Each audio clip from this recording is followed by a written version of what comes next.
and I love Jesus Christ. And I contend with those who call themselves Christians. I contend with you. I compete with you in my love for Jesus Christ and my attachment to his message and his mission. But no, I don't say that blasphemy against God.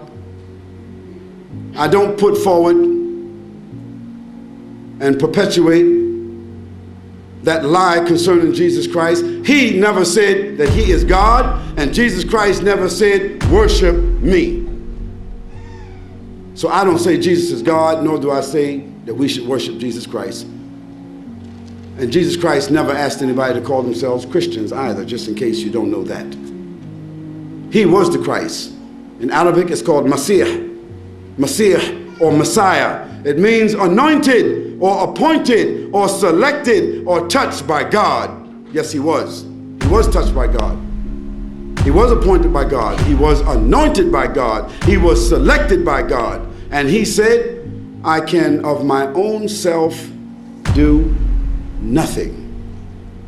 But whatsoever I am ordered from the one on high, that is what I do. He said in his prayer called the Lord's Prayer, my Father who art in heaven, our Father who art in heaven, meaning God the sustainer who art in heaven.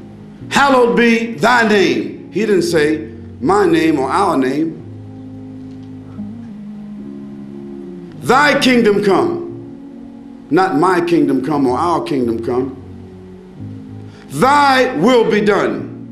Not my will be done or our will be done. On earth as it is in heaven. Give us this day our daily bread. Give us. This is Jesus talking now. Give us this daily bread, this day our daily bread. Give who? Give me and my mother and all of us our daily bread. And certainly if God gave him daily bread, which he asked for, God also gave him daily drink. Because you can't swallow bread without drinking. And if Jesus Christ and his mother, if they ate bread and drank water, their bodies used whatever part was nutritious, and their bodies evacuated what was waste. Now, can you imagine God defecating and urinating? This is what Jesus said. Give us this day our daily bread, and forgive us our trespasses as we forgive those that trespass against us. It's Jesus' prayer. Don't be aggravated with me. I'm reminding you of the Lord's Prayer. Because I was a Christian, born a Christian, and I memorized this prayer, and I know it very well, and it is consistent with a prophet and a messenger who made that prayer. And deliver us from evil. Deliver us from evil. For thine is the kingdom, not mine is the kingdom, not ours is the kingdom, but thine is the kingdom. Forever and ever, amen. This is the Lord's Prayer.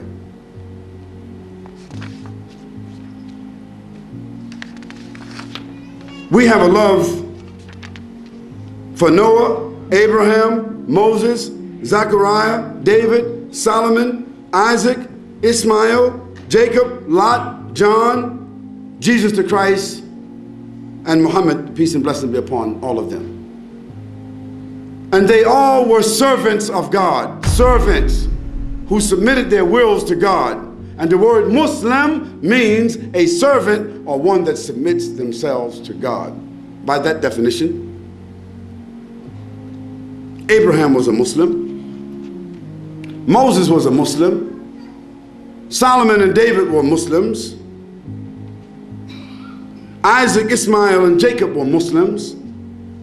John the Baptist, the son of Zechariah, Jesus, the son of Mary, and Muhammad, the son of Abdullah, all of them were servants of Almighty God, and all of them were Muslims.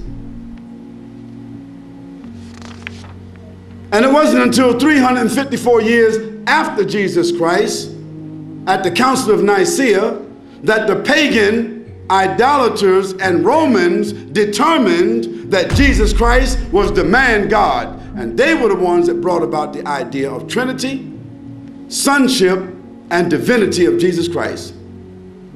354 years after Jesus Christ, that's almost 400 years. Jesus Christ himself had nothing to do with the Trinity, and Jesus Christ himself had nothing to do with divinity being placed upon him, and Jesus Christ had nothing to do with calling himself the Son of God, except that he used a generality.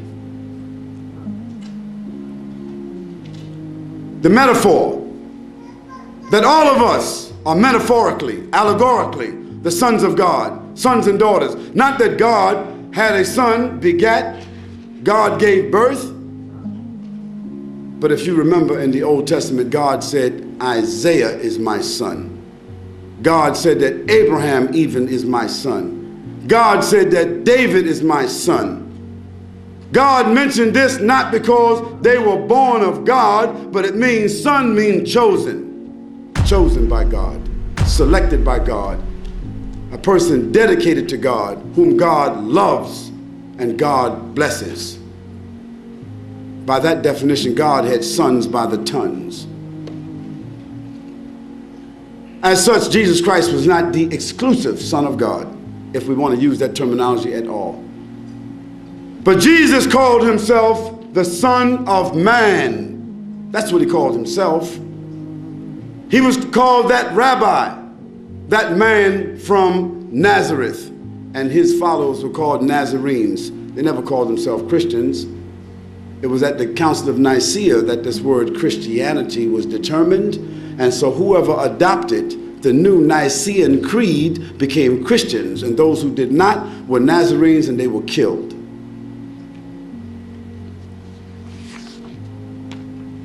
We believe that Jesus Christ was born without the introduction of sperm. We believe that because God creates what he wills. We believe that God created Adam, no father and mother. We believe that God created his mate, Eve. We believe. And God says in the Quran, when they ask thee about Jesus Christ, say, the likeness of Jesus is the likeness of Adam. God created both of them from dust and his word, and he said, be, and they became. This is our belief. That if God created Adam, and he had no mother and father, and his mate, and she had no mother and father, then why is it difficult for us to believe and understand and accept that God created Jesus Christ with no father but had a mother? This is our belief. We believe that Jesus Christ spoke from the cradle and performed many miracles. Yes, he raised the dead. He caused the blind to see. He healed the lepers. He fed the multitudes. 10,000 people from 7 loaves of bread and 7 fish. Yes. Yes, he took a clay pigeon and blew into it, and it flew away. But he said he did this by the leave and the power of God.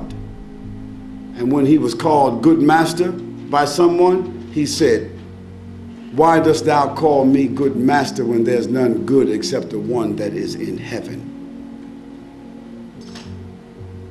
We believe that Jesus Christ was one of the most great and powerful prophets and messenger of Almighty God, but that did not make him a man God or a God man.